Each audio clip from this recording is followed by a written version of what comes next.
잠깐 기도하시겠습니다. 미스바의 은혜와 에베네셀의 기념비가 세워지게 하옵소서. 주님께 모든 것을 맡기는 나를 부탁합니다. 부흥성에 하나님께 무한 감사를 드립니다. 성령 충만케 하옵소서. 전심으로 하나님께 향하는 믿음 주옵소서. 104주년 기념 부흥에 더욱 그리스도의 몸을 이루기에 합한 교회 되게 하옵소서. 그리스도의 몸을 이루는 삶 되게 하옵시며 성령 충만하게 하옵소서. 우리 이런 기도의 제목을 가지고 많은 성도들이 주님 앞에 귀한 예물을 드렸습니다. 여기에 모든 성도들의 믿음이 있고 눈물이 있고 땀이 있고 헌신이 있고 마음의 소원이 있고 또 미래를 향한 소원이 담겨 있습니다. 지난 100여 년 동안 하나님은 수표교 교회의 아버지가 되셨습니다. 영원하신 하나님, 불변하신 하나님, 전지하신 하나님, 전능하신 하나님, 무소부재하신 하나님, 우리의 절대 주권자가 되시는 하나님. 하나님이 우리를 높이시면 낮출 자가 없고 낮추시면 높일 자가 없음을 고백합니다. 그런 하나님이 우리 수표교교회 100여 년 동안 모든 성도들의 아빠 아버지가 되셔서 지금까지 에베네셀로 지켜주셨고 지금도 임마누엘로 동행하시고 모든 미래를 책임져 주실 여호와 일의 하나님이 되심을 믿습니다. 104주년 창립 기념주의를 지나면서 우리에게 귀한 성회의 시간을 허락해 주셨습니다. 그리고 부족한 종에게 그 막중한 역할을 맡기셨습니다. 종의 모습은 십자가 뒤로 다 감춰주시고 오직 하나님의 영광만이 드러나게 도와주시옵소서. 하나님의 말씀을 수종드는 부족한 종에게 역사하시고 도와주셔서 우리 이 말씀을 듣는 모든 성도들의 마음을 움직여주시고 우리 함께 믿음으로 새롭게 결단하는 복된 시간이 되게 하여 주시옵소서. 모든 시종을 오직 성령 하나님께 의탁하옵고 감사하며 우리 구주 예수 그리스도 이름으로 기도하옵나이다. 아멘. 여러분 사랑하고 축복합니다. 오늘 그 찬양대가 너무 잘 못하셨어요. 찬양대는 그저 강사 목사에게 좀 힘이 돼야 될 텐데 뭐 기를 죽이려고 하시나 어떻게 그렇게 잘하세요? 제가 우리 목사님께 물어봤어요. 원래 이렇게 잘하냐고.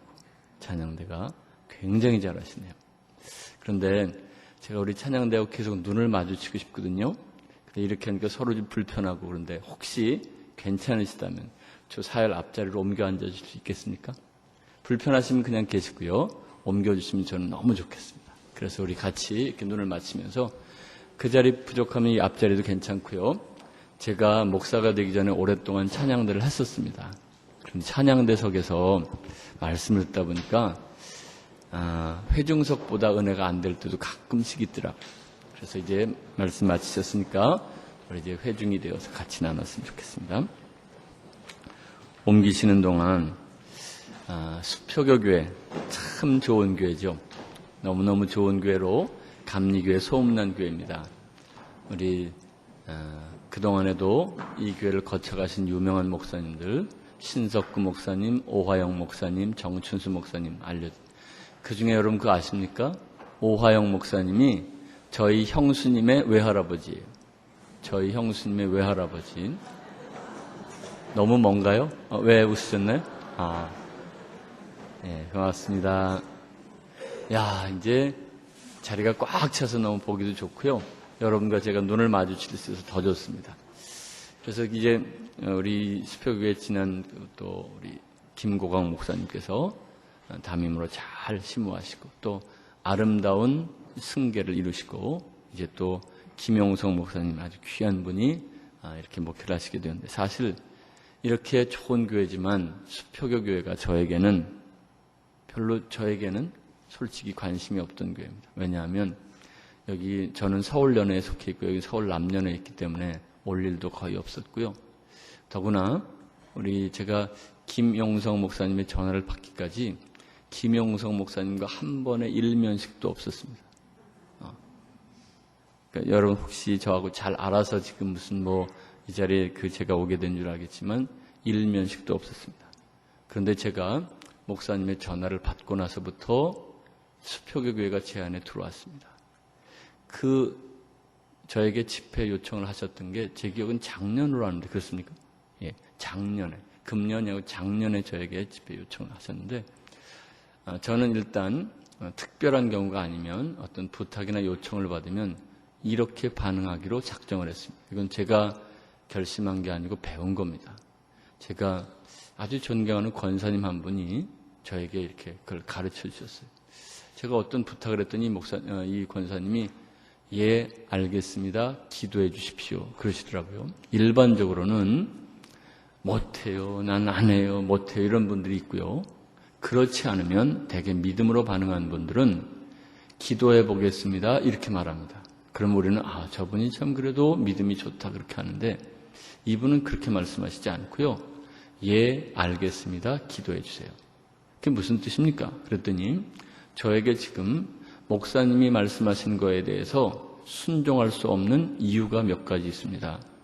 이게 어렵고요. 저게 힘들고요. 이게 안 됩니다. 그러나 적어도 목사님이 저에게 말씀하실 때에는 주의 종으로서 기도하면서 부탁하셨을 텐데 그러면 저를 위해서 기도해 주셔서 이러저러한 문제와 장애물이 있음에도 불구하고 하나님이 저를 통해서 순종할 수 있도록 기도해 주십시오. 그때 제가 큰 충격을 받았어요. 일반적으로는 내 생각을 앞세워서 그냥 못해요, 안 해요, 싫어요 그렇게 하거나 아니면 대개는 간접적으로 피해가기 위해서 기도해 보겠습니다 하기도 하는데 이분은 거꾸로 오히려 먼저 예 알겠습니다. 그 대신 그걸 하기 위해서 이런 어려움인데 기도해 주세요. 저도 그걸 배우고 나서 이게 맞다 그렇게 생각을 하고 김용성 목사입니다. 그런데 저는 사실 김용성 목사님이 누군지 잘 몰랐어요. 그러나 적어도 목사님이 기도 많이 하시고 부탁하셨을 거라고 제가 믿기 때문에 왜? 저도 목회를 하고 있으니까요. 다른 것도 다 중요하지만 특히 헌신 예배 한번 강사 목사님을 모실 때에도 굉장히 목사로서는 고민이 되고 기도가 됩니다. 하물며 창립기념 부흥 성회를 한다고 할 때 목사님이 쉽게 결정할 것은 아니었으리라고 믿어졌기 때문에 저는 그때 예 알겠습니다. 그 다음에 기도해 주세요 하는 말은 제가 속으로 했고요. 그렇게 해서 제가 순종을 했어요. 그런데 전화를 끊고 나서 저에게는 굉장히 의아한 생각이 들었어요. 김용성 목사님이 이 중요한 집회에 왜 나를 강사로 초청했을까? 저에겐 이게 도무지 풀리질 않았어요. 제가 이제 이후로 이렇게 김용성 목사님을 만나보니까 그렇게 뭐 일을 경솔하게 처리하는 분도 아니고 굉장히 신중하고 그러신 분인데 그래서 제가 그때부터 기도를 시작했어요. 하나님 왜 하필 접니까? 왜 하나님께서 저를 이 수표교회에 보내시기를 원하십니까? 제가 무엇을 대언할까요? 어떤 말씀을 대언할까요? 하면서 기도하기 시작했습니다. 저는 그렇게 잘 나가는 강사가 아닙니다. 제가 뭐 이렇게 어디 부흥회를 많이 다니는 사람이 아니기 때문에 그냥 한 달 전에 연락해도 시간이 있을 텐데 작년부터 하셨다면 그건 분명히 이유가 있을 것 같다는 생각이 하나님이 주신 분명한 이유요. 그래서 제가 그만큼 기도를 했습니다. 그런 가운데 하나님께서 저에게 주셨던 마음이 있습니다. 그 마음을 하나님 저에게 주신 마음을 먼저 잠깐 영상을 통해서 보시겠습니다. 제가 편집을 해서 6분으로 만들었는데 한번 좀 우리 영상 보고 나서 얘기를 계속하겠습니다.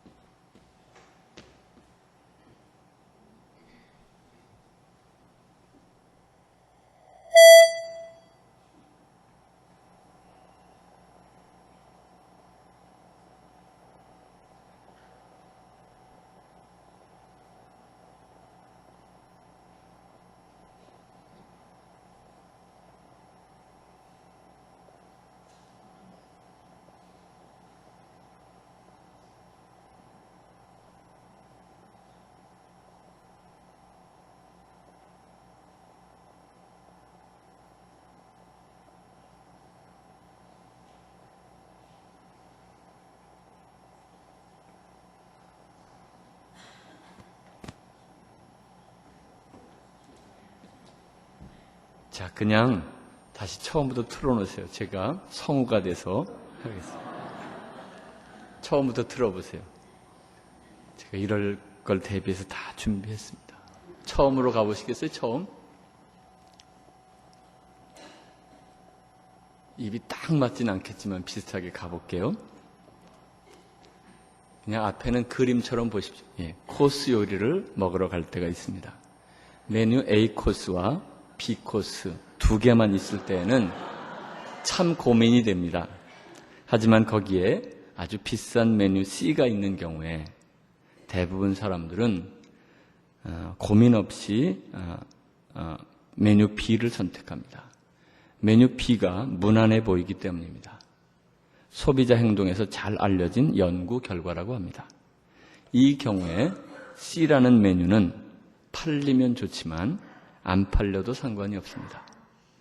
C라는 메뉴가 하는 역할은 C가 들어옴으로 말미암아 사람들이 A와 B를 바라보는 프레임을 바꿔놓습니다.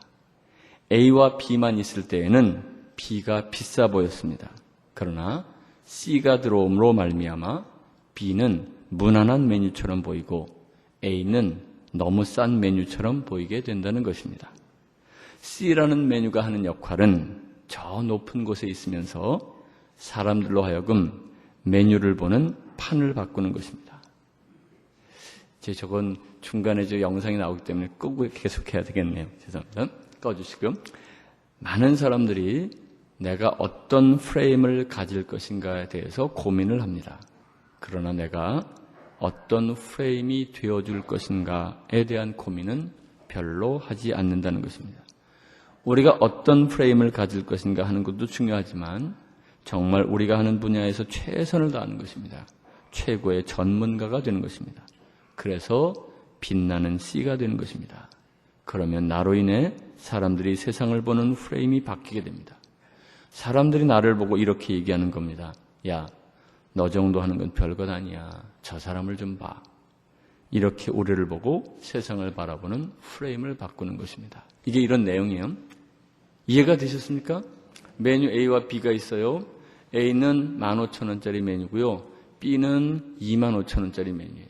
두 개의 메뉴를 놓고 우리는 15,000원짜리 하자니 조금 싼 듯하고 25,000원 좀 비싼 것 같고 망설이는데 그때 35,000원짜리 C 메뉴가 딱 있으면 아주 편안하게 우리는 B를 선택하게 된다는 거예요. 너무 싸지도 않고 너무 비싸지도 않은. 이때 있는 C라고 하는 메뉴는 이렇게 많이 주문하지 않아도 되는 거예요. 그건 이렇게 자리를 잡아주는 역할을 한단 말이에요. C가 있음으로 말미암아 B가 비싸게 느껴지지 않고 적당한 가격으로 느껴진다는 거예요. 바꿔 말하면 이 C의 역할이 뭐냐? C는 그 자리에 있음으로 말미암아 이 전체 프레임을 잡아준단 말이에요. 그동안은 B가 제법 비싼 거였어요. 좋은 거였어요. 그러나 C가 등장하로 말미암아 더 이상 B는 그저 괜찮은, 그저 적당한 것으로 넘어가는 거예요. 제가 왜 이 얘기를 하고 있는지 아십니까? 수표교 교회가 지금까지 좋은 교회였다면 하나님이 여러분에게 주시는 마음은 이제부터 좋은 교회가 되지 말고 좀 위대한 교회가 되었으면 좋겠다. 지금까지는 좋은 교회, good church였다면 이제부터는 great church가 되었으면 좋겠다. 지금까지도 잘해왔지만 이제부터 좀 더 잘했으면 좋겠다. 지금까지도 괜찮은 교회였지만 더 괜찮은 교회가 되었으면 좋겠다. 하나님 그런 마음을 주시는 것 같아요. 제가 이 마음을 가지고 3일 동안의 말씀을 준비했습니다. 제가 이렇게 잘 나가는 건 아니지만 사실 이제 가끔씩 목회자들을 대상으로 강의도 합니다. 이번 이제 화요일까지 마치면 수요일 날도 속초에 내려가서 우리 전국 감리교 목회자 세미나에 강의도 하는데 부흥회와 강의의 차이를 제가 모르는 바 아닙니다. 그런데 말씀을 준비하는데 왜 계속 하나님이 이 마음을 주셨는지. 지금 3일 동안 하는 내용은 그렇게 쉬운 내용이 아니에요. 웃기는 내용도 아니고 편한 내용도 아니에요. 제 마음에 많이 불편함이 있었어요. 하나님, 저 이거 말고 쉽고 재밌는 말씀 전할 수 있잖아요. 그렇게 기도할 때마다 하나님은 그 말씀 말고 이거 해라, 이거 해라. 제가 3일 동안 여러분들과 이제 말씀을 나누게 되는데 하나님은 여러분을 참 우습게 보시질 않는 것 같아요. 조금 무거운 얘기예요. 어쩌면 재미가 없을지도 몰라요. 기도하면 할수록 하나님 저에게 이 마음을 주셨어요. 저는 이거 하고 싶지 않았어요. 근데 하나님 계속 이걸 하라고 저에게 자꾸 마음을 움직여 주셨어요. 오늘부터 3일 할 건데요.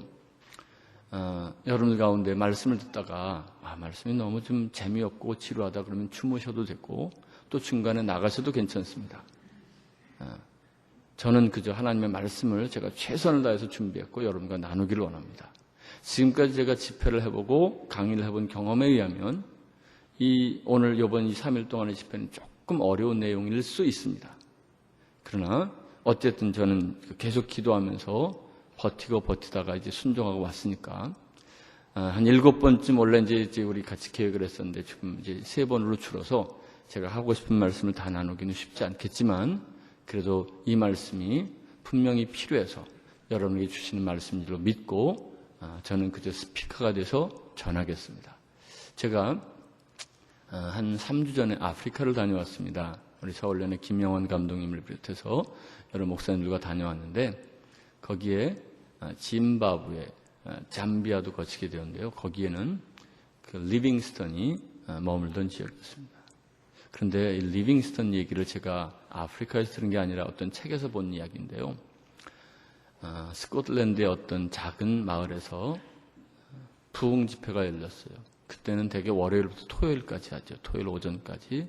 일주일 동안의 집회가 끝나고 마지막 토요일 날 5, 60명 모이는 작은 교회였는데 그 목사님 그렇게 유명한 분도 아니었고요. 마지막 날 헌신의 힘을 다해서 이 목사님 말씀을 전하고 마지막 시간에 한 주간 동안의 말씀을 듣고 내가 주님 앞에 결단하기를 원하지 주님께 나를 드리기를 원하시는 분이시면 일어나세요. 내가 기도해 드릴게요. 불행하게도 한 사람도 일어나지 않았습니다. 한참 만에 소년이 하나 일어났어요. 그래도 이 목사님은 실망하지 않고 그 소년을 위해서 간절히 기도했어요. 그리고 목사님은 떠났고요. 교회는 잊혀진 부흥회로 지나갔어요. 그로부터 몇십 년이 지난 후에 한 사람의 위대한 그 아프리카를 바꿨던 밀림의 성자가 태어나게 되는데 그게 바로 리빙스턴이었습니다. 그게 바로 그 소년이었다는 거죠. 우리가 보기에 그 집회는 대단한 집회도 아니었고 어쩌면 세상적으로 보기에 성공적인 집회도 아니었을지 모르지만 그 집회는 오직 한 사람, 한 소년을 위한 집회였고 그 소년은 세상의 판도를 바꿨습니다. 저는 잘 모르겠어요. 이번 집회가 누구를 위한 집회인지, 여러분 모두를 위한 집회인지, 아니면 어떤 특별한 몇 분을 위한 집회인지, 또 다른 누구를 위한 집회인지 모르지만 하나님은 반드시 이 자리에 필요해서 저를 세우셨고요. 마른 막대기를 통해서라도 역사하신 하나님께서 분명히 이 집회를 통해서 무언가 일하실 것입니다. 제가 그거를 못 믿었다면 이 자리에 오지 않습니다. 저도 주일날 한가한 거 아니고요. 우리 지금 1, 2부 예배 급히 마치고 우리 교인들 지금 막 총동원 돈들하고 막 지역에 8개로 나눠서 막 전체 지금 나가 있어요. 제가 그분들을 뒤로 하고 오는 게 제 마음이 편치 않았습니다만은 그러나 그럼에도 불구하고 하나님의 부르심이 있어서 왔습니다. 아무쪼록 이 3번의 집회가 저와 여러분에게 큰 의미가 있는 집회가 되기를 주님의 이름으로 축원을 드립니다. 그러기 위해서 우리가 함께 해야 할 일이 있어요. 우리 얀 그레스호프가 이런 얘기를 했습니다. 좋은 책에 대해서 정의를 내렸는데 좋은 책이란 새로운 정보나 지식을 주는 것이 아니라 무언가를 앗아가는 것이다. 그동안 내가 확신했던 그 어떤 것을 빼앗아가는 책이 진짜 좋은 책이다. 말하자면 내가 지금까지 늘 이렇게 앞을 향해서 갔어요. 이게 옳다고 생각하고 앞을 향해서 갔는데 이 책 한 권 봄으로 말미암아 가던 걸음을 멈추고 뒤돌아서게 되었다. 진짜 좋은 책이에요. 내가 지금까지 이건 분명히 왼쪽이라고 생각하고 살아왔는데 이 책 한 권 봄으로 말미암아 왼쪽이 아니라 오른쪽일 수도 있겠다 하는 생각을 품게 했다면 그 책은 진짜 좋은 책입니다. 좋은 책은 새로운 정보나 지식을 주는 책이 아니에요. 새로운 정보나 지식을 주는 책은 저 교보문고가 매주 나와요. 저도 거의 일주일에 한 번씩 서점을 다닙니다만은 보면 수도 없이 새로운 책이 나와요. 새로운 정보나 지식, 1주일, 2주일 지나면 다 헌 지식이 되고 말아요. 진짜 좋은 책은 새로운 정보나 지식을 주는 책이 아니라 그 사람에게 무언가를 빼앗아가는 책, 앞으로 가던 나를 뒤돌아서게 하는 책, 왼쪽으로 가던 나를 오른쪽으로 바라보게 하는 책. 그렇다면 좋은 설교는 어떤 것일까요? 좋은 설교는 내가 신앙생활 벌써 50년 넘게 했는데 이 본문 가지고 이렇게 잘 쪼개는 목사님 처음 봤어. 전혀 새로운 얘기야. 정말 대단해. 죄송합니다. 이런 설교는 결코 좋은 설교가 아닙니다. 이런 설교 좋은 설교 아니에요. 그저 그런 설교지.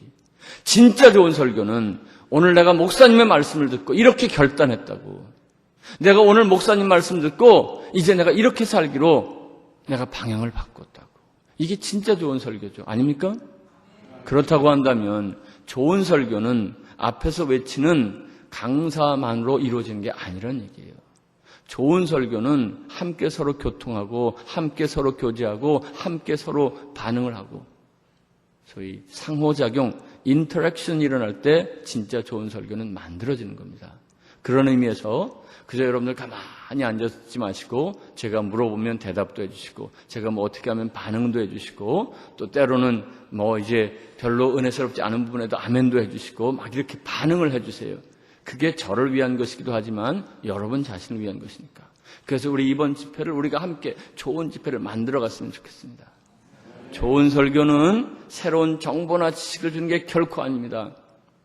100여 년 된 교회 무슨 어느 목사님이 와서 무슨 얘기를 하든 뭘 새로운 게 있겠어요? 별거 없어요. 새로운 거 없어요. 진짜 중요한 건 늘 변함없는 그 말씀 듣고 내가 바뀌는 거죠. 내가 변화되는 거죠. 내가 새로워지는 거죠. 아까 갑자기 이름이 생각이 또 안 나요. 그 교수님이 지금 서울대 교수인데 프레임이라는 책을 썼죠. 재밌는 얘기가 있어요. 그 책에 보면 앞부분에 이런 얘기가 나와요. 그 핑크빛 왕, 이 왕이 얼마나 분홍색을 좋아하는지 이 가구도 전부 분홍색으로 바꿔라, 담도 분홍색으로 칠해라, 도가 지나쳐서 나무, 푸른색 나무도 저거 분홍색 다 칠해라. 그건 말도 안 되는 얘기인데 어쩔 수 너무 그러니까 다 했어요. 이제 더 이상 파란 걸 칠할 데가 없는데 하나만 남았어. 하늘. 저 하늘도 파란색으로 칠하라는 거예요. 이게 말이 됩니까? 전국의 방을 내서 하여간 저 파란색으로 칠할 수 있으면 내가 나라의 반. 근데 안 되잖아요, 그건. 어느 날 한 사람이 찾아왔어. 제가 해보겠습니다. 말이 돼요? 그게 어떻게 하냐? 한번 해봐라. 그랬더니 파란색 안경을 이 왕한테 딱 끼워주는 거예요. 모든 게 다 파랗게 보이는 거죠. 굉장히 중요한 얘기입니다. 변화를 밖에서 찾지 말고 나에게서 찾으라는 얘기예요. 내가 죽어도 안 변하니까 자꾸 밖에서 변화를 찾는 거예요. 내가 안 변하니까 자꾸 새 옷 찾아 입는 거고요. 내가 안 바뀌어서 지루하니까 차 바꾸는 거고요. 내가 우리 마누라도 안 바꾸니까 내가 이제 다른 거 바꾸는 거예요.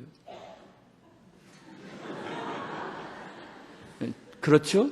웃기긴 하지만 진짜 얘기 아닙니까? 진짜 중요한 건 나를 바꾸는 거예요. 내 프레임을 바꾸는 거예요. 말씀을 듣는다고 하는 것은 새로운 정보나 지식을 얻는 게 아니에요.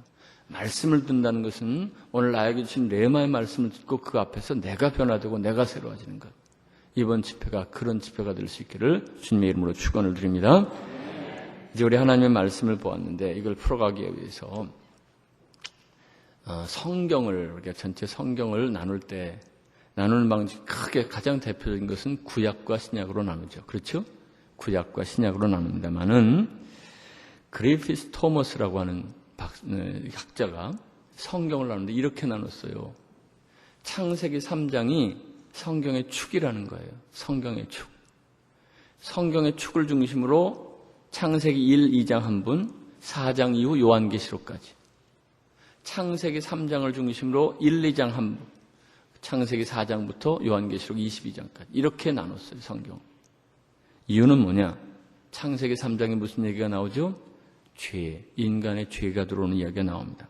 창세기 1, 2장은 죄를 짓기 전에 인간과 세상의 모습이고요. 한마디로 보시기에 좋았더라 하는 모습이었습니다. 그러나 창세기 4장부터 범죄 이후의 인간과 세상의 모습, 거기 타락이 나오고 분노가 나오고 질투가 나오고 살인이 나오고 심판이 나오고. 성경에서 이 3장, 창세기 3장을 빼고 1, 2장에서 4장으로 하면 연결이 안 돼요. 이 3장은 그리피스 토머스에 의하면 이것은 성경의 축과 같은 말씀이다. 커다란 부처상. 제가 이제 부처를 많이 못 봐서 한 20m쯤 되는 큰 부처상이 하나 있는데 부처상이 아니고 그게 누구냐면 김대건 신부. 김대건 신부가 큰 돌부처만큼 엄청나게 크게 거기 딱 서 있습니다. 그리고 정면에서 보기에 왼쪽 구석에 보면 축구장만한 그 왼쪽 구석에 보면 한 160이 채 안 되는 한 150에서 60 사이에 작은 여자의 상이 있어요. 요 손을 요 모양을 하고 있습니다. 딱 요렇게. 그러면 거기에다가 사람이 거기에 지금 실제로 하고 있는데 무릎을 세워서 꿇고 거기다 이렇게 머리를 디미는 것. 죄송합니다. 이럴 땐 대가리라고 그래야 된다는데 제가 실수했습니다. 거기다 대가리를 이렇게 디미는 거예요. 안수를 받는다는 얘기입니다. 안수를. 이게 캐토릭의 모습이에요. 예수 그리스도를 믿기는 하지만 성인 숭배 사상. 그래서 김대건 씨, 우리나라의 최초의 성인이었던 김대건 씨 큰 성이 앞에 있고 그리고 왼쪽에는 성모 마리아. 하얀 그 석고로 된 성모 마리아가 나오고 있어요. 그럼 거기다가 사람들이 계속 그렇게 자꾸 이 대가리를 자꾸 뒤밀고 있어요. 이게 캐토릭의 모습이에요. 예수를 믿긴 하지만 동시에 성인 숭배와 또 성모 마리아, 그 성모 마리아를 신격화하는 그죠. 이게 캐토릭이에요. 그런데 우리가 믿는 예수는 예수님 한 분으로 족하다는 거예요. 더 이상 그 어떤 것도 필요 없어요. 그 어떤 것도 예수님 한 분이면 충분합니다. 예수님 한 분이면 족합니다. 이게 바로 우리가 믿는 믿음의 모습 아닌가요? 그러면 그만큼 우리는 예수 그리스도를 잘 알아야 합니다. 만일 예수 그리스도를, 이게 표현이 좀 너무 제가 이제 좀 사실은 죄송한데 예수님을 이렇게 꼭 짜면, 스폰지를 짜면 뭐가 나올까? 뭐가 나올까요? 예수님의 공생애부터 쭉 그분의 삶을 전체적으로 요약하면 한마디로 그분의 삶은 하나님 나라, 하나님의 나라, 좀 더 넓히면 하나님과 그분의 나라, 여기에 꽂혀 있는 분이었습니다.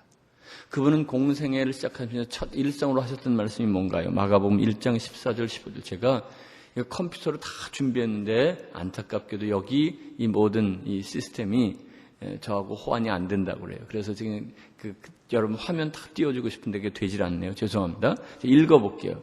그러니까 여러분들과 같이 읽어보면 좋겠네요. 지금부터 성경을 찾는데 그렇다고 하면 졸지도 않고 좋을 것 같아요. 그런데 이렇게 우리 서로 약속을 좀 하죠. 제가 몇 장 몇 절을 찾으세요. 그리고 읽어주세요. 그러면 여러분들이 찾을 거예요. 제일 먼저 찾으신 분이 또박또박 읽으시면 됩니다. 그 순간 아직 찾지 못하신 분은 어떻게 하면 되죠? 빨리 성경을 덮으세요. 그리고 귀로 들으세요. 그때 막 또 찾는 분이 계셔. 그럼 읽는 거 듣지도 못하고 찾고 나면 제가 딴 얘기 제가 하고 있는데 이건 참 어리석은 일이에요. 그러니까 찾는 신용은 해주세요. 그러나 빨리 찾는 분이 읽기 시작하면 빨리 덮으세요. 아시겠습니까?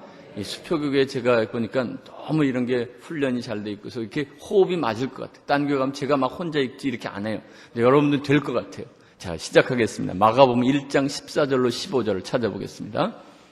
자, 와, 다시 한번 정확히 찾았습니다. 나머지 분은 이제 덮으세요. 자, 읽으세요.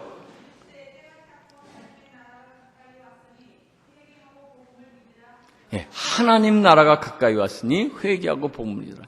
예수님의 공생에서의 첫 일성이 이렇게 시작합니다. 다시 찾으면 누가복음 4장 43절.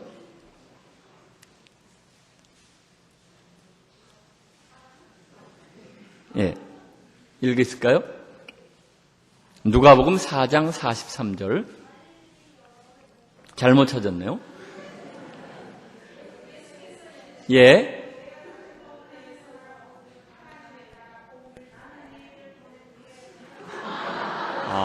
이게 지금 스테레오로 나오고 있습니다. 예. 예.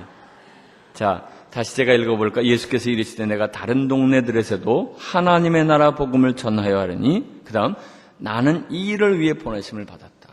하나님의 나라, 이걸 저녁에 부름을 받아, 보내심을 받아서 이 동네에서도 하고 저 동네에서도 하고. 또 이제 누가복음 8장 1절.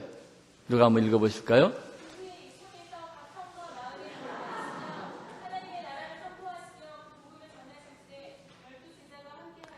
아멘. 그래요? 지금 그 예수께서 각성과 마을에 두루다니시며 하나님의 나라를 선포하시고 그 복음을 전하실 때 12제자가 함께했다. 12제자에게 지금 보여주고 지금 이제 훈련시키고 있습니다.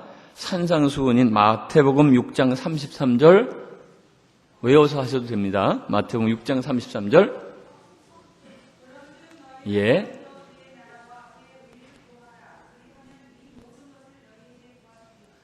이렇게 빨리 찾는 게 처음 봤네. 아니 미리 알고 계셨나요? 제가 몇 장 몇 절 할지? 네. 그런즉 너희는 먼저 그의 나라, 즉 하나님의 나라와 그의 의를 구하라. 그리하면 이 모든 것, 먹을 것, 입을 것, 마실 것 내가 다 채워주마. 주기도문 우리 이건 찾지 말고 암송해 볼까요? 시작. 하늘에 계신 우리 아버지여, 이름이 거룩히 여김을 받으시오며 나라가 임하시오며. 됐습니다. 나라가 임하시오며. 하나님의 나라가 임하기를 기도해야 한다. 자, 이렇게 예수님의 공생의 사역을 보면 첫 일성부터 시작해서 계속 하나님의 나라, 계속 하나님의 나라가 끊임없이 이어지고 있습니다. 이 하나님의 나라를 위해서 그분은 십자가를 지셨습니다. 요한복음 14 너희는 마음에 근심하지 말라 하나님을 믿으니 또 나를 믿으라 하시면서 내 아버지 집에 거할 곳이 많다. 그 처소를 내가 예비하러 간다 말씀하시죠.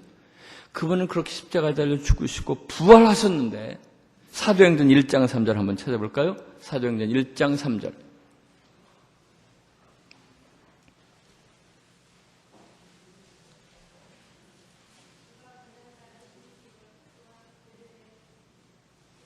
맞습니다. 계속.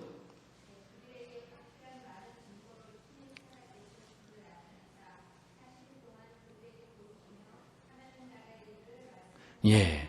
지금 십자가에 달려 죽으셨다가 부활하셨습니다. 40일 동안 머무시는데 그 40일 동안 그들에게 보이시며 하나님 나라의 일을 말씀하시니라.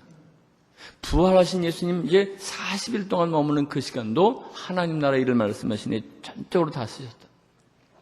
예수님의 사역은 그분이 이 땅에 육신의 몸을 입고 이 땅에 오셔서 부활 승천하신 그 순간까지 계속 그분에게 꽂혀 있었던 하나의 화두, 그것은 하나님의 나라였다는 거예요. 하나님 나라. 예수님의 사역은 하나님 나라로 시작해서 하나님 나라로 끝이 납니다. 죄로 인해 하나님 나라에서 쫓겨난 우리들에게 하나님의 나라를 되찾아주는 것, 이것이 예수님의 사역의 가장 핵심이었어요. 예수님을 쥐어짜면 무엇이 나올까? 하나님의 나라가 튀어나올 것입니다. 오직 하나님의 나라가 예수님의 비전이고 꿈이었습니다. 이것 때문에 살고 이것 때문에 죽으셨습니다. 하나님의 나라가 그렇게 중요한 화두라면 이제 예수님은 부활 승천하셨습니다. 이제는 어떻게 됩니까? 그 하나님의 나라는 어디 가요? 그 하나님의 나라를 이제 부활 승천하시면서 교회에 맡기신 거예요. 교회를 통해서 그 사역을 계속 이루어가기를 원하신다는 거죠. 그래서 성령행전, 처음 교회가 시작돼서 교회가 이 땅에 퍼져나가는 사도행전의 얘기도 지금 아까 보셨던 1장 3절에 하나님 나라로 시작했죠? 마지막까지도 하나님 나라. 사도행전 28장이 끝입니다. 제 성경은 28장이 끝인데 여러분 안 그러신가요?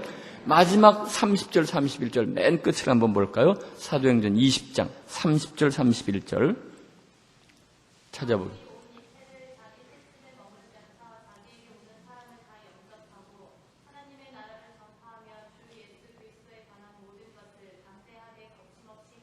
예, 마지막 절이에요. 사도행전이 끝나는. 바울이 온 이태를 자기 셋집에 머물면서 자기에게 오는 사람을 다 영접하고 하나님의 나라를 전파하며 주 예수 그리스도에 관한 모든 것을 담대하게 거침없이 가르치더라.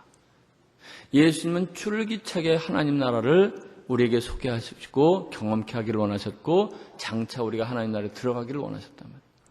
이게 예수님 사역의 핵심이자 핵심이고 그 외에는 아무것도 없어요. 그것을 교회에게 맡기셔서 지금 사도행전에도 계속 그 얘기가 나오는 거예요.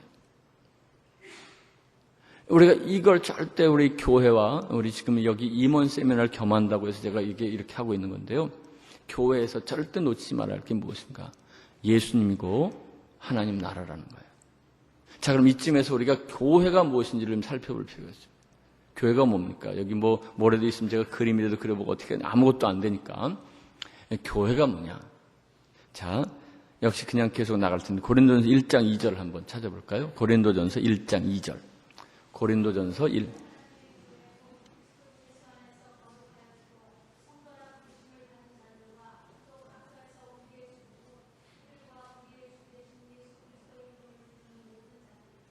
근데 어떻게 찾으셨어요?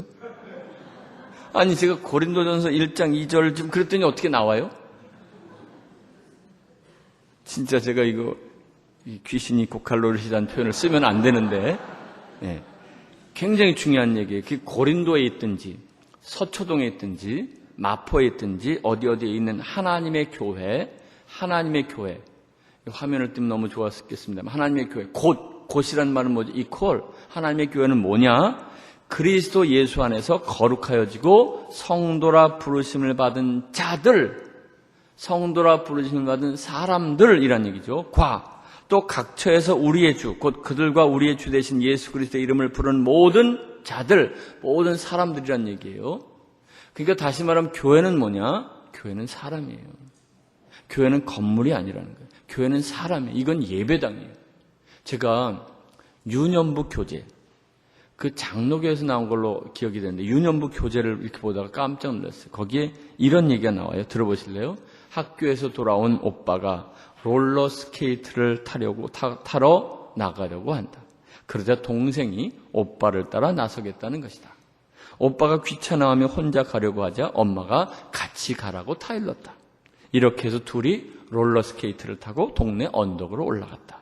그런데 그때 마침 동네 한가운데 불길이 치솟아올랐다.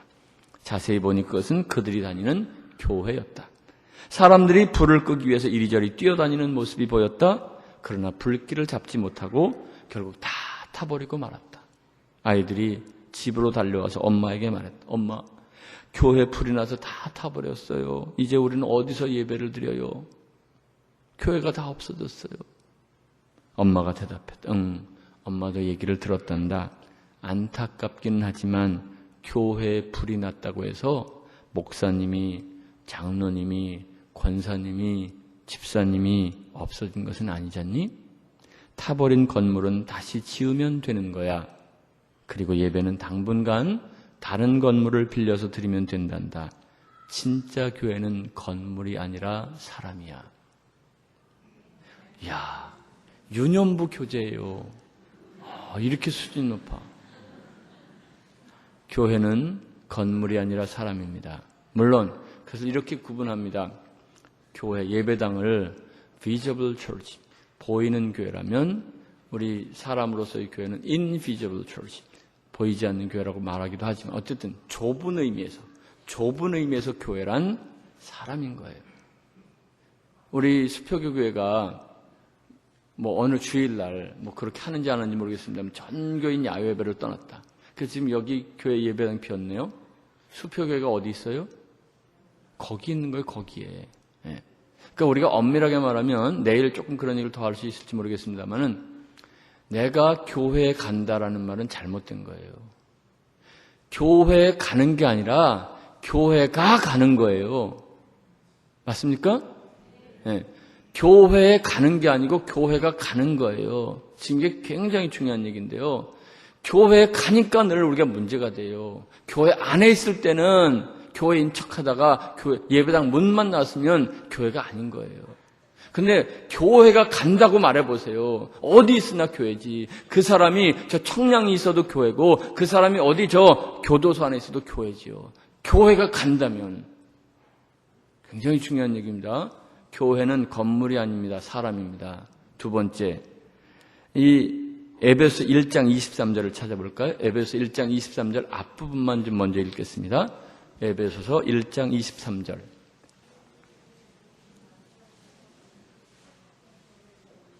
읽으셨는데 안 들리네. 다른 분이 한번 큰 목소리 읽어주시겠어요? 예, 거기까지. 교회는 뭐라고요? 교회는 그의 몸이니. 그가 누구예요? 예, 그리스도죠, 그리스도. 그리스도는 교회의 머리시고 교회는 그리스도의 몸이다. 이런 얘기잖아요. 이게 무슨 뜻입니까? 믿음이라는 게 뭐예요? 일반적으로 믿음하면 우리 이런 생각을 해요. 내가 믿음을 갖게 되었다라고 하는 것은 하나님이 나를 도우신다는 믿음을 갖게 되었다. 그런 생각이 많은 것 같아요. 하나님이 나를 도우신다. 나를 위해서 일하시고 내 기도를 들어주시고 어쨌든 이제 내가 든든한 배경이 생긴 거예요. 하나님이 나를 도우신다. 하나님이 나를 위해서 일하신다. 이걸 믿고 그때부터 시작되는 게 뭔가요? 기도잖아요. 하나님이 내 기도를 들어주셔. 하나님 나를 위해서 나를 이제 이렇게 해주시고 저렇게 해주시고. 그러다가 철이 들면 바뀌죠. 어떻게 바뀌나요? 이제 내가 철 들었는데 내가 하나님을 위해서 무엇을 할까? 내가 하나님을 위해서 무엇을 할 수 있을까? 하나님이 나를 위해서 무엇인가 하는 걸 생각하기 전에 내가 하나님을 위해서 무엇을 할 걸 생각합니다. 철든 믿음이죠. 그렇지 않습니까? 네. 철든 믿음이죠? 아니요. 잘못된 믿음입니다.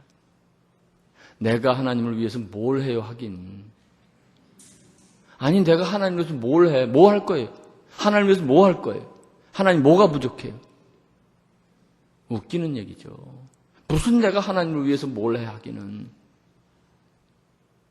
그러니까 공로의식이 생기는 거예요. 내가 하나님을 위해서 집도 팔고 무슨 팔기. 내가 그게 무슨 내 거야 하나님 거죠. 흥분하면 제가 목이.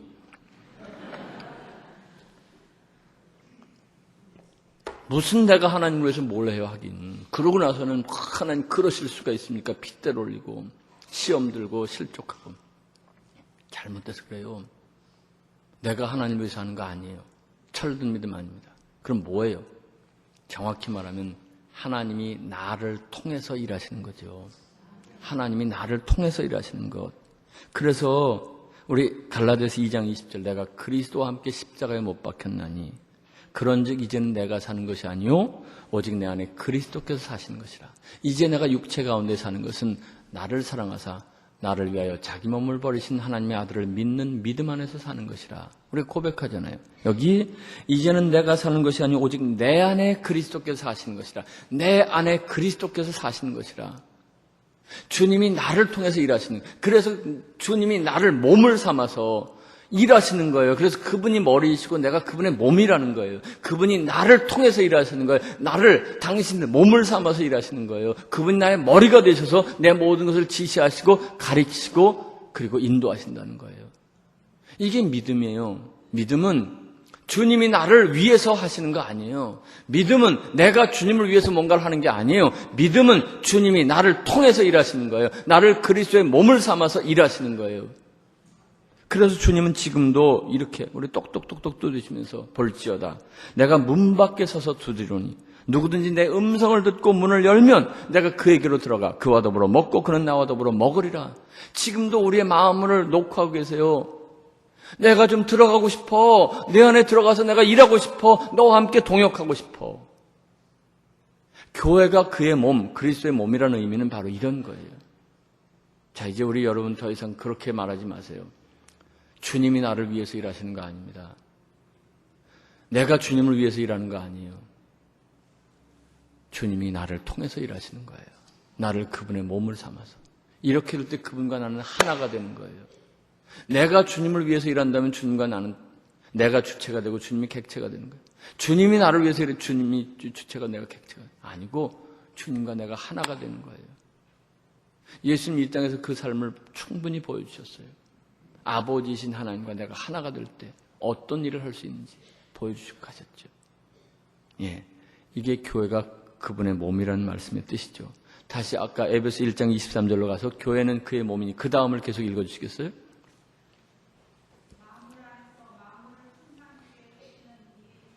자, 다시 정확히 읽어주셨는데 한번 잘 들어보세요. 다시 한번 크게 읽어주세요.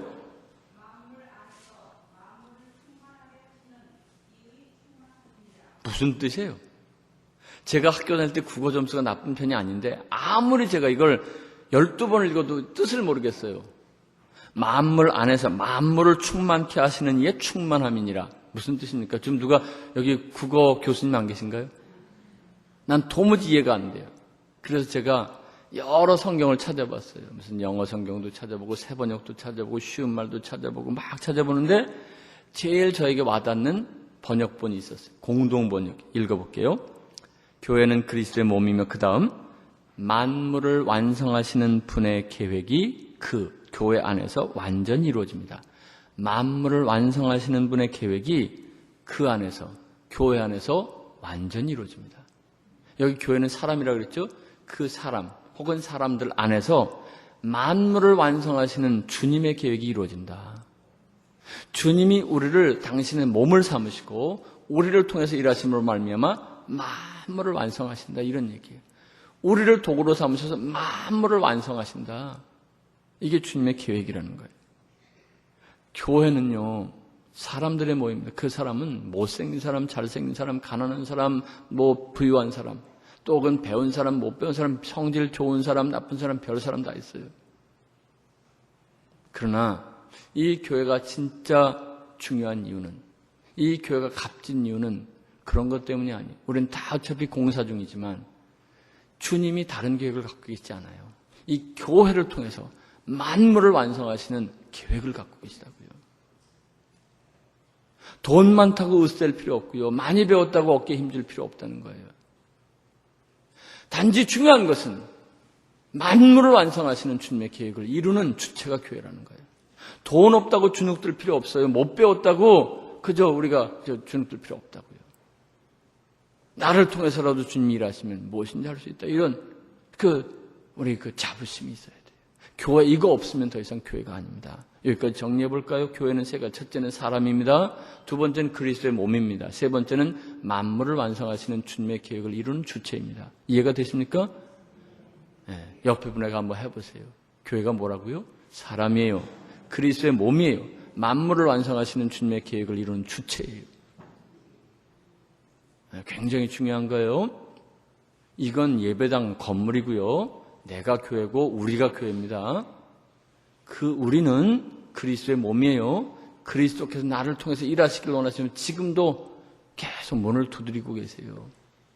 문 열어줄 때까지. 그런 나를 통해서, 우리를 통해서 만물을 완성하시는 당신의 계획을 이루기를 원하시는 바로 그 주체라는 거예요.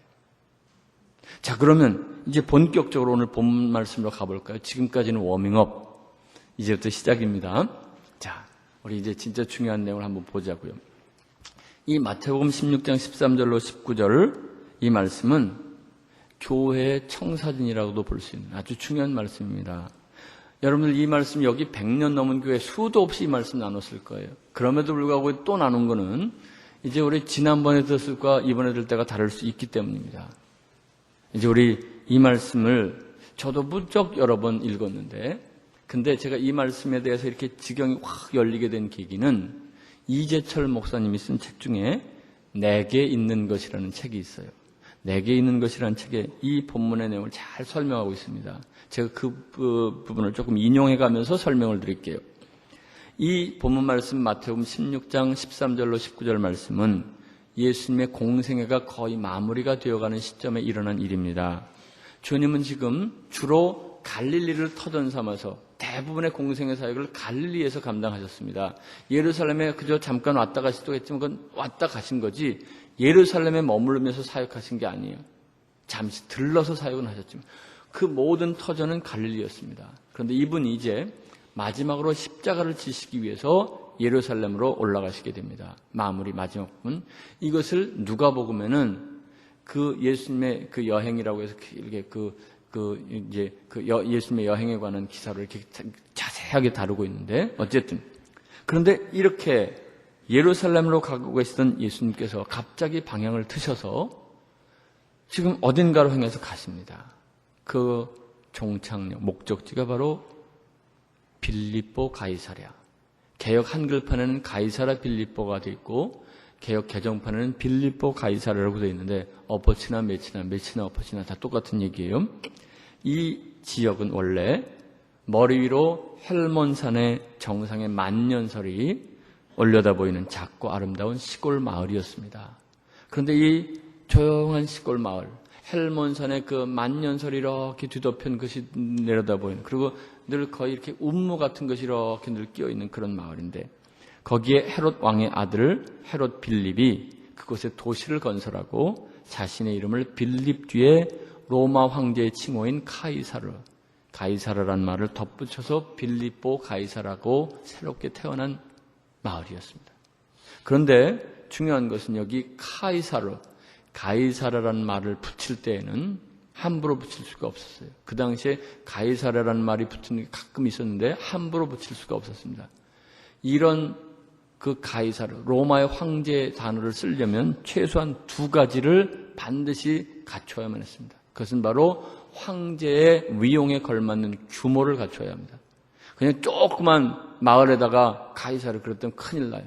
또 하나는 그 지역의 중심부에 큰 중심부이거나 가장 높아서 어디서든 잘 보이는 곳에 커다란 황제의 신전을 지어야만 했습니다. 이 두 가지 조건이 충족될 때에만 가이사르, 가이사랴라는 말을 쓸 수 있었단 말이에요. 그러니까 이 빌립보 가이사라라고 적어도 그 이름이 붙여졌다는 얘기는 두 가지 조건이 충족되고 있다는 거예요. 로마의 황제 위용에 걸맞는 큰 규모의 도시가 건설됐다는 것이고요. 또 하나는 거기 어딘가 중심부에 큰 황제 신전이 우뚝 솟아 있다는 거예요. 거기에 예수님께서 느닷없이 거기에 도착하신 거예요. 그림이 그려지시죠. 그때 예수님의 행색은 어땠을까요? 멋지게 저처럼 이렇게 양복을 차려입었을까요?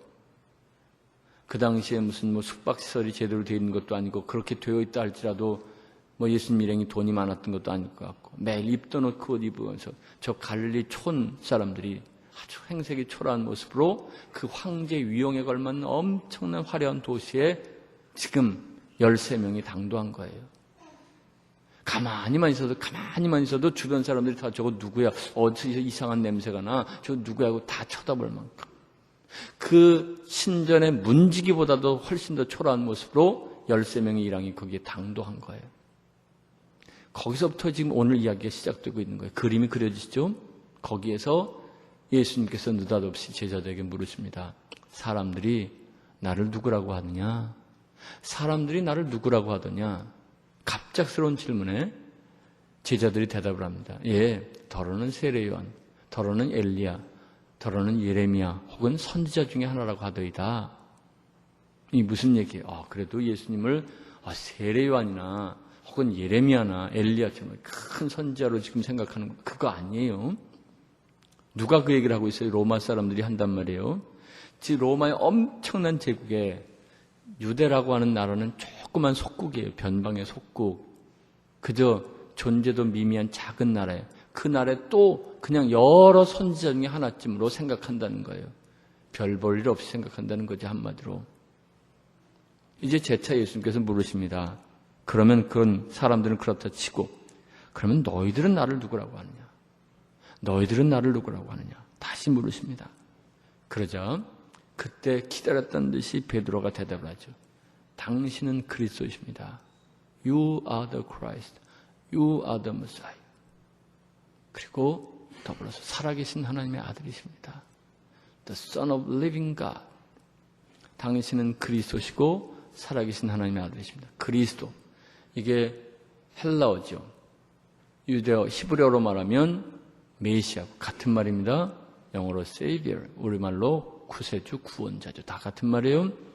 당신은 구원자십니다. 하는 얘기예요. 당신은 구원자십니다. 무슨 말입니까? 세계를 제패한 로마 황제가 구원자가 아닙니다. 우리의 이렇게 경배를 받고 우리의 예배를 받는 로마 황제가 구원자가 아니고 구세주가 아니고 비록 행색은 초라할지라도 옷에는 지금 냄새가 나고 그리고 다 구겨져 있고 아주 찐적찐적 때가 묻어있는 그런 옷을 입은 초라한 행색의 모습일지라도 당신이 우리의 구원자이십니다. 당신이 우리의 구세주이십니다.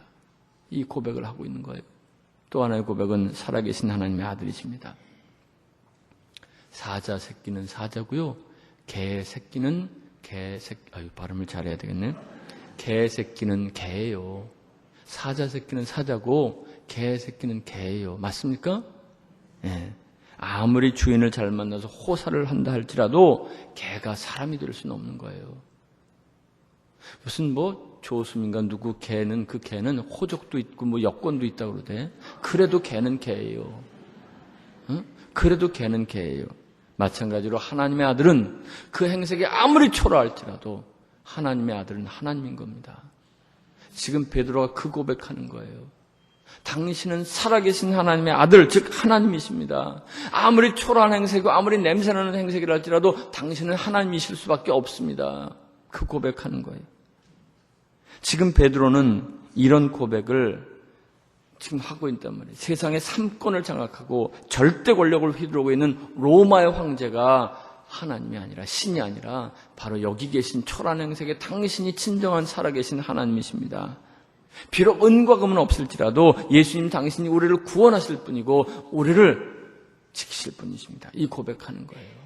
그러자 예수님이 그 고백을 듣고 너무 기쁘셔갖고 아주 대단한 칭찬을 하시죠. 바요나 시몬아, 내가 복이 있구나. 이를 내게 알게 한 이는 혈육이 아니라 하늘에 계신 내 아버지시구나. 이게 어떻게 사람으로 알 수 있는 일이겠니? 너 정말 복이 있다. 무식한 어부인 줄 알았는데 너 참 복이 있어. 내 아버지, 살아계신 내 아버지가 너에게 이걸 알게 하셨구나. 그리고 나서 3가지 약속을 주시는데, 이게 굉장히 지금 진짜 중요한 3가지 약속. 이거 보자는 거, 이거. 첫 번째는 뭡니까? 내가 이 반석 위에 교회를 세우리라. 이 반석 위에 내가 교회를 세우리라. 이 반석이 뭐예요? 신앙 고백 위에 당신은 그리스도시요 살아계신 하나님의 아들이시라고 하는 이 위대한 신앙 고백 위에 교회를 세우겠다. 다시 말하면 교회는 뭐냐? 이 당신은 그리스도이십니다. 살아계신 하나님의 아들이십니다라는 이 고백이 목에 칼이 들어올지라도 이 고백이 늘 살아있는 사람, 그 사람들의 공동체가 교회인 거예요. 아무리 교회가 아름답게 지어졌다 할지라도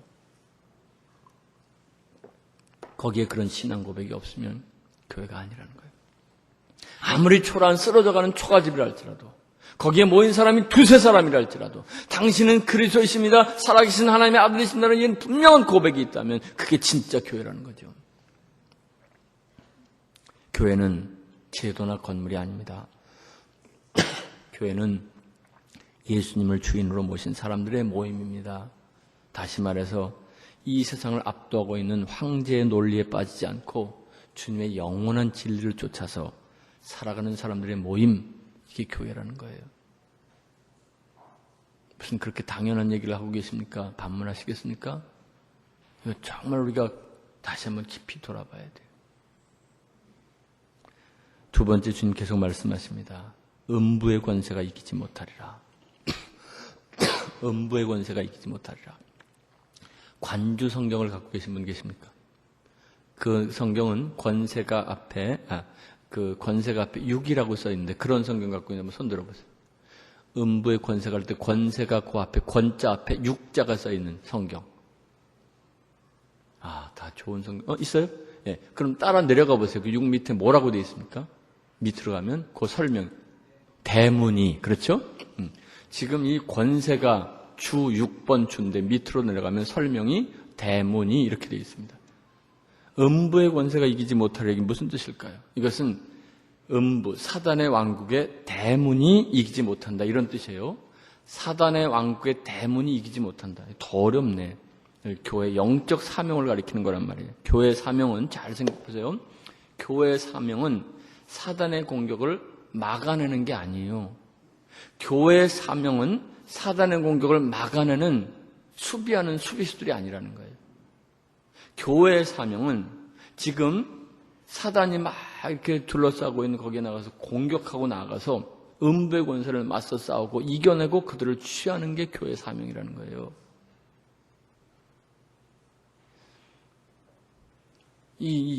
지금 이 설명을 어디서 잘하고 있냐면 여호수아 6장에 보면 여리고성 함락하는 이야기가 나와요. 이스라엘 백성들이 이 요단강을 건넜어요. 한 10여 분이면 끝나요. 그거 걱정하지 않으셔도 됩니다. 이스라엘 백성들이 여리고성을 이제 요단을 건너 여리고성을 눈앞에 두고 있어요. 그런데 말이죠. 이 철옹성 같은 여리고성 거기 주민들이 문을 닫아 걸고 일체 대응을 하지 않아요. 여리고성은 지대가 높은 곳에 있습니다. 저 밑에 길갈이 있어요. 그리고 그 전에 요단강을 건너서 만난 첫 번째 성이 길갈인데 그 길갈에서 하나님이 이스라엘 백성들에게 할례를 명하셨어요. 그걸 여리고성에서 다 이렇게 내려다보면 보여요. 그때도 그들은 결코 나와서 싸우질 못해요. 이제 여리고성 가까이 오면 올수록 그들은 그 철옹성 같은 대문을 걸어 잠그고 아예 그냥 숨소리도 크게 내지 않습니다.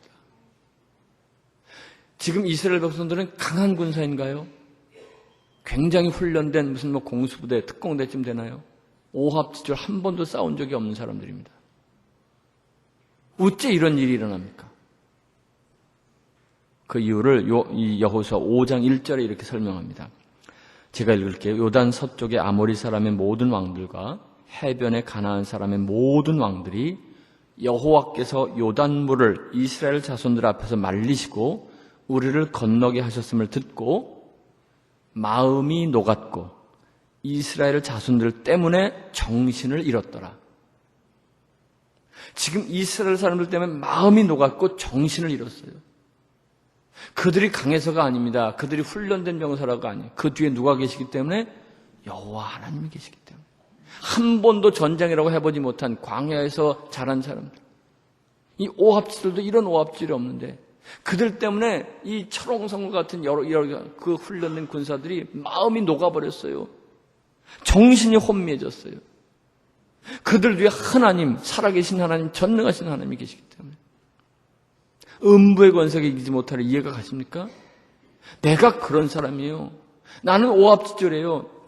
나는 아무것도 아니에요. 나는 가진 것도 없어요. 나는 배운 것도 없어요. 그런데 내 뒤에 누가 계세요? 하나님이 계시다는 거예요. 그래서 내가 가는 곳에 주님이 함께 하시고 어떤 사람? 당신은 그리스도시여 살아계신 하나님의 아들이라는 위대한 고백을 들고 살아가는 그 사람들에게 주님이 함께 하셔서 음부의 권세가 이기지 못하게 하시겠다는 거예요. 제가 요즘 그 이름, 단어들이 자꾸 잘 생각이 안 나요. 그 유명한 20세기 철학자, 기독교 철학자, 그 유명한 분과 이 단짝을 이루는 한스 로크마크라는 분이 있습니다. 이분이 이런 얘기를 해요.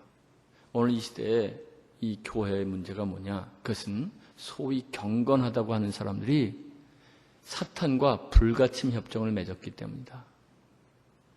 나이롱 신자들 말고 소위 경건한 믿음이 좋다고 하는 사람들이 사탄과 불가침 협정을 맺었기 때문에 오늘 이렇게 이 꼴이 되고 말았다. 사탄아, 너 극장 너 가져. 응? 뭐 대중가요 다 가져. 연극 갖고 무슨 책도 갖고 영화도 다 가져. 그 대신 교회 안에는 들어오면 안 돼. 우리 서로 불가침 협정을 맺자. 그래서 결국 이렇게 되고 말았다는 거예요. 하나님이 우리에게 맡겨주신 땅은 이 지구 전체인데 우리는 그냥 예배당 안에 갇혀 있는 거예요. 불가침 협정을 맺은 거예요. 그럼 혹시라도 이 안에 들어올까 봐 겁내고 있는 거예요. 그런데 주님이 디자인하신 교회는 그거 아니라는 거예요. 마치 여리고성을 함락하는 이스라엘 백성들처럼 오히려 우리가 가는 곳에 사단은 마음이 높고 정신이 혼미해진다는 거예요. 그런데 문제는 내가 그걸 몰라요. 사단이 아는데 내가 모르는 게 그게 문제라는 거예요. 그 얘기 아시나요? 제가 정확히 전달이 될지 모르겠지만 이런 얘기. 토끼가 무슨 호랑이한테 갔대나? 근데 호랑이한테 갔는데 이 토끼가 이제 궁하면 너무 저기 하면 저 쥐가 고양이도 문다고 이제 안 되겠어. 그래서 확 대들었대요. 그랬더니 호랑이가 이게 무슨 일이야 도대체 토끼가 왜 대들고 깜짝 놀라가지고 도망가 버렸대요. 한참 만에 생각해보니까 호랑이가 이거 죄송합니다. 젊은이들 말로 이게 쪽팔리기 차게 없는 거야. 어떻게 호랑이가 돼가지고 토끼한테 도망을 치나. 단단히 별로 한 번만 다시만 만나봐라. 그리고 가는데 진짜 또 토끼가 또 있는 거예요. 이놈 잘 됐다. 그리고 막 쫓아가서 이제 막 잡아먹는데 소문 다 났어 임마 막 그러더랬는데 토끼가 이제 이 호랑이가 호랑이 구실을 못하는 거예요. 근데 오늘 교회가 소문이 다 났어요. 교회가 소문이 다 났어요. 더 이상 교회가 호랑이가 아니에요. 더 이상 사단의 마음을 녹이고 정신을 혼미하게 하는 그런 존재들이 아니라는 거예요. 우리가 그 대단한 우리가 나가면요 소문 다 났어 임마 이러고 달려들어요.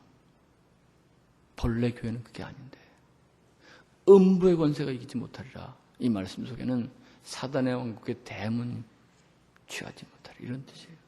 마지막 세 번째, 내가 천국 열쇠를 내게 주리라. 내가 천국 열쇠를. 네가 땅에서 무엇인지 매면 하늘에서도 매일 것이고 네가 땅에서 무엇인지 풀면 하늘에서도 풀리라. 잘 보세요. 우리는 이렇게 착각해요. 하나님이 하늘에서 먼저 푸시면 땅에서도 풀리고 하늘에서 하나님이 먼저 매시면 땅에서도 맨다고 생각하는데 예수님은 그렇게 말씀하시지 않았어요. 예수님 잘 보세요. 여러분 성경은 똑같습니까? 네가 땅에서 무엇인지 매면 하늘에서도 매일 것이다. 네가 땅에서 무엇인지 풀면 하늘에서도 풀리라. 여러분 성경 똑같아요? 예. 착각하지 말아요. 하늘이 먼저고 땅이 나중이 아니에요.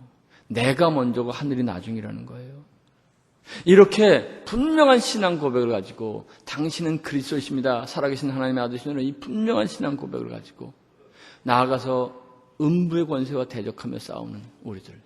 그때 우리가 힘들고 어려운 내 힘으로 안 될 때마다 우리가 기도하면 내가 여기서 매라 기도하면 하늘에서 매주시고 풀려라 그러면 하늘에서 풀어주신다는 거예요. 우리가 하는 착각은 하나님이 먼저 하늘이 먼저 우리가 나중이라고 생각하지만 아니요. 주님 말씀하십니다. 네가 먼저야. 네가 풀면 하늘에서도 풀릴 거고 네가 매면 하늘에서도 매일 거야. 물론 계획은 하나님이 먼저 하십니다마는 실행은 우리의 기도로부터 한다. 제가 내일 모레 좀 더 자세히 말씀 나누겠지만 교회가 뭐냔 말이에요. 교회는 세 가지예요. 위대한 신앙 고백 위에 서 있는 사람들의 모임이에요. 어떤 경우에도 내 목에 칼이더라도 오직 예수님만이 나의 구세주시고 예수님만이 살아계신 하나님의 아들이라는 이 신앙 고백을 가지고 살아가면서 이 속에 그 고백이 살아있어요. 나가서 시시하게 피하고 도망다니고 이제 겁나서 어쩔 줄 모르는 존재들이 아니에요. 음부의 권세가 감히 대적지 못하는 우리가 가면 저 앞에 막 마음이 높고 정신이 혼미해진단 말이에요. 사단의 무리들이. 이게 진짜 교회라는 거, 원래 교회. 원본 교회. 그리고 나가서 힘들고 어려운 문제 생길 때마다 하나님 이런 문제가 생겼습니다. 풀어주십시오. 그 즉각 풀리고 매주십시오. 즉각 매인다는 거예요. 여호수아겠죠? 지금 하나님의 주신 그 사명을 붙잡고 갈 때 해가 뉘었네요. 달아 해야 멈춰라. 응? 그런 기도도 응답되는데 교회가 그런 존재라는 거예요. 근데 왜 교회가 이렇게 비참하게 되는가? 본래의 모습을 다 잃어버리고 말았어요. 결론을 맺습니다. 지금 수표교 교회는 엄청난 도전 앞에 서 있습니다. 엄청난 도전 앞에 104년의 그 자랑스러운 전통을 뒤로 하고 지금 탈바꿈하기 위해서 몸부림을 치고 있는 걸로 제가 알고 있어요. 그런데 말이죠. 이 2000년 전에 예수님께서 굳이 제자들을 이끌고 그 빌립보 가이사랴에 가셨던 그 장면과 너무 흡사해요. 로마 황제 신전이 뒤에 배경으로 있고요. 화려하게 크지 없는 이 황제 위용을 잘하는 엄청난 규모의 도시 앞에 초라하기 짝이 없는 행색의 예수님이란. 그리고 제자들을 향해 예수님 물으셨어요. 너희는 나를 누구라고 하느냐? 제자들을 향한 그 질문이 오늘 우리에게 똑같이 이루어지다고 믿어요. 강남의 이 화려한 위용. 제가 강북에서 왔지만 뭐 그렇게 우습게 보지 마세요. 저도 저 잠실 5단지에서 1979년도부터 잠실 5단지에 살았었어요. 그러다가 이제 목회하느라고 이제 나가고 그랬지만, 근데 그때하고 지금 여기 강남은 너무 다르네요. 그 잠실 5단지에서 저 있을 때만 해도 자전거 타고 한 10분만 가면 송파에 참외밭이 있었어요. 송파에 참외밭. 근데 지금 뭐 너무 엄청나게 달라졌지만, 마치 황제 위용을 자랑하는 이 지역이 바로 강남이 아닌가 싶어요. 불야성을 이루는. 거기서 지금 여기서 예수님 묻고 계신 거예요. 너는 지금 그 황제 위용과 그 불야성 같은 화려함을 보고 있느냐? 아니면 나 행색이 초라할지 모르고 너희들 눈에 들어올지 모르지만 내가 정말 그리스도고 살아계신 하나님의 아들이심을 너는 붙잡고 있느냐?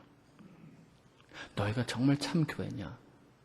너희가 참 교회라면 세상의 힘, 돈, 명예, 권세 이 앞에 무릎을 꿇고 압도당하지 않을 것이다.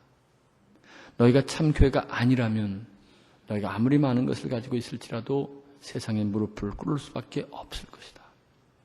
제가 여기 오면서 마음이 무척 아팠어요. 여기서 멀지 않은 곳에 여러분 잘 아시는 사랑의 교회 있잖아요. 지금 한참 오늘도 공사가 진행 중에 있더라고요. 그 사랑의 교회는 지금의 예배당을 짓기 전까지 그 사랑의 교회는 많은 교회들의 자존심이었고 세상의 자랑거리였습니다. 그런데 그 건물을 짓기 시작하면서부터 더 이상 사랑의 교회는 자랑거리가 아니라 세상의 조롱거리가 되고 말았습니다. 세상의 조롱거리가 되고 말았어요. 제가 오늘 너무 가슴이 아프더라고요. 이건 아닌데. 교회를 크게 지어서는 안 된다는 뜻이 아닙니다. 모르겠어요. 보는 순간 이건 아닌데 하는 생각이 먼저 퍼뜩 들더라고요. 성 프란시스가 본래 엄청난 부자였지요. 자기 있는 집 다 팔고 탁발소회를 만들어서 교황청의 허락을 받기 위해 교황을 찾아갔습니다. 탁발소회란 가진 것이 없이 그저 얻어먹으면서 전도하고 다니는 단체입니다. 지금도 신도들은 그것을 본받아서 거지전도, 거린전도라는 이름으로 하고 있죠. 성 프란시스를 만난 교황은 그가 하는 일이 너무 우습게 보였어요. 지저분해 보였어요. 하찮게 보였어요. 그래서 아무 말 없이 그를 데리고 금은 보화가 가득 찬 창고로 데리고 갔습니다. 그것을 다 보여준 후에 한마디를 프란시스에게 건넸습니다.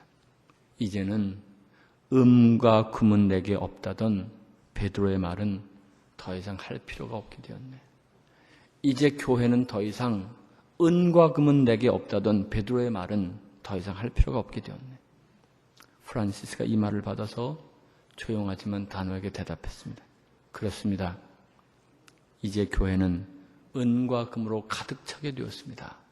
그러나 은과 금으로 가득 차게 되었기 때문에 더 이상 나사렛 예수 그리스도의 이름으로 걸으라고 외칠 능력도 함께 잃어버렸습니다. 교회의 은과 금은 가득 차게 되었는지 모르지만 이제 더 이상 나사렛 예수 그리스도의 이름으로 일어나 걸으라 외칠 능력도 함께 사라지고 말았습니다. 남의 교회에 얘기해서 안 됐습니다만 그 교회가 건물을 자랑하고 세상적인 힘을 앞세우는 황제의 논리에 빠져 있는 한 단언하건대 그 교회는 더 이상 주님이 기뻐하시는 교회가 아닙니다. 계시록 2장 5절 그러므로 어디서 떨어졌는지를 생각하고 회개하여 처음 행위를 가지라. 만일 그리하지 아니하고 회개하지 아니하면 내가 네게 가서 네 촛대를 그 자리에서 옮기리라. 네 촛대를 그 자리에서 옮기리라.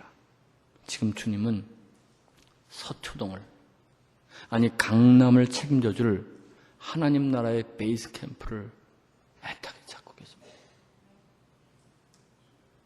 좋은 교회 많은데 나 그런 좋은 교회 찾고 있는 거 아니야. 이 서초동을 강남을 책임질 하나님 나라의 지부 베이스 캠프를 찾고 있어. 당신은 그리스도시요 살아계신 하나님의 아들이라는 이 신앙 고백이 꽉 차 있는 그런 사람들이 모인 그 교회 찾고 있어. 그래서 밖에 있는 음부의 권세를 대적하며 하나님 나라를 세우기 위해서 애쓰고 노력하는 그런 교회 찾고 싶어. 그런 일들을 행하면서 어려움에 부딪히고 문제가 생길 때마다 외치고 선포하고 기도하면서 매인 걸 풀고 풀린 걸 묶어나가는 그런 교회 찾고 싶어. 제가 너무 이상적인 얘기하고 있나요? 저는 지금 성경적인 얘기를 하고 있습니다.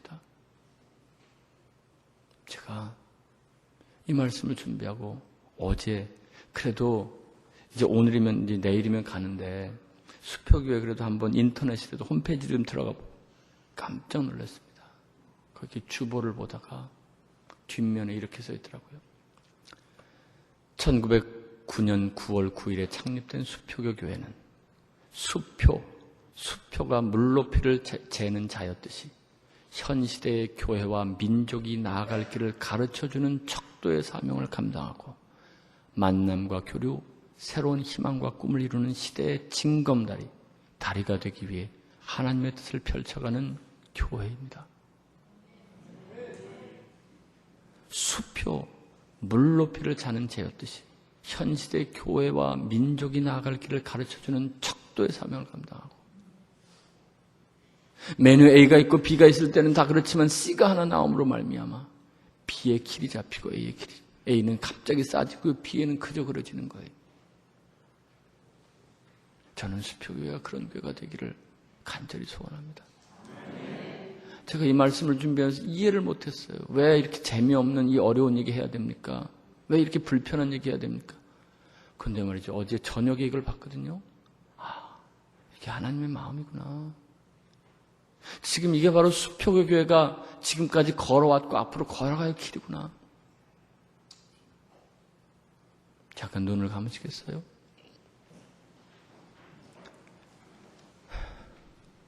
우리 수표교 교회는 좋은 교회가 아닙니다. 위대한 교회여야 합니다. Good to great. 더 이상 good church가 되어서는 안 됩니다. Great church가 되어야 합니다.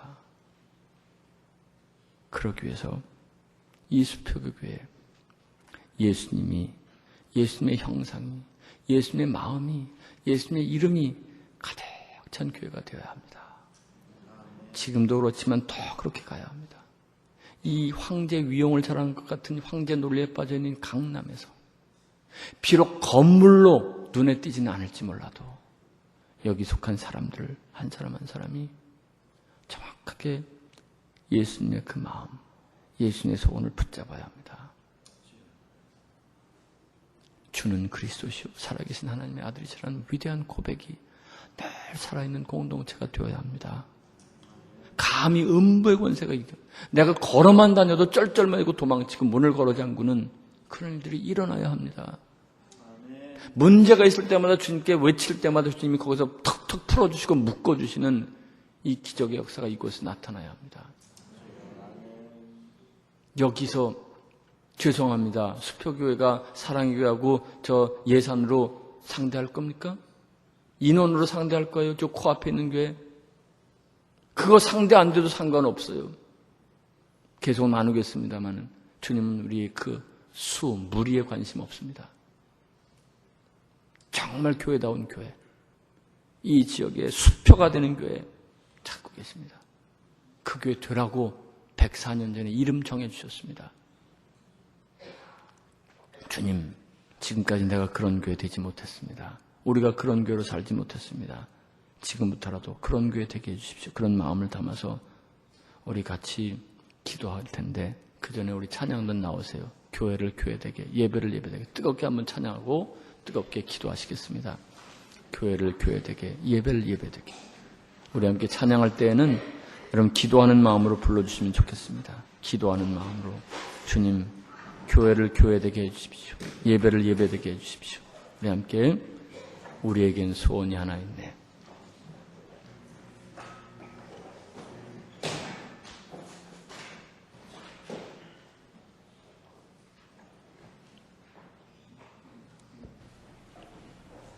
건반이 안 나오네요. 어디서 소리 내죠?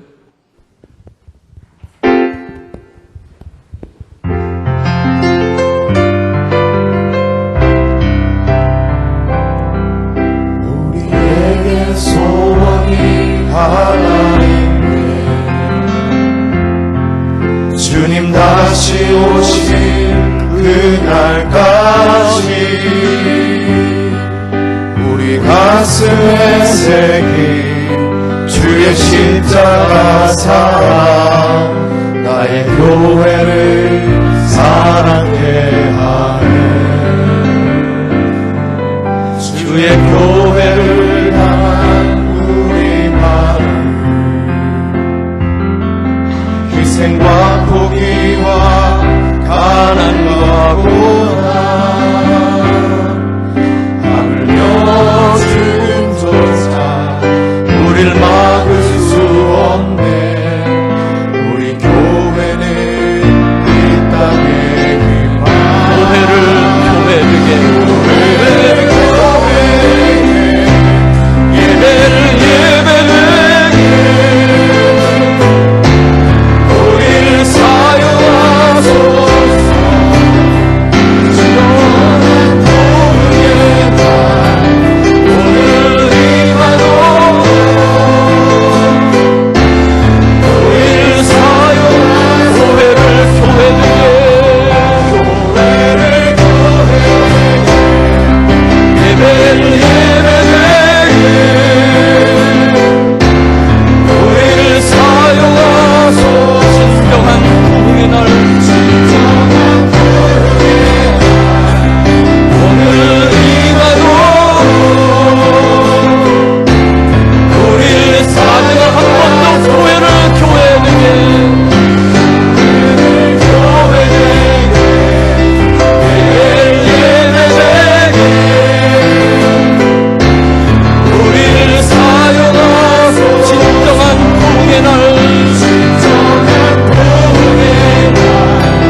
기도하기를 원합니다.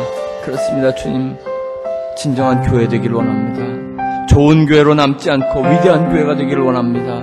여러 교회 중에 하나가 아니라 이 지역의 하나님 나라의 지부, 그런 교회 되기를 원합니다.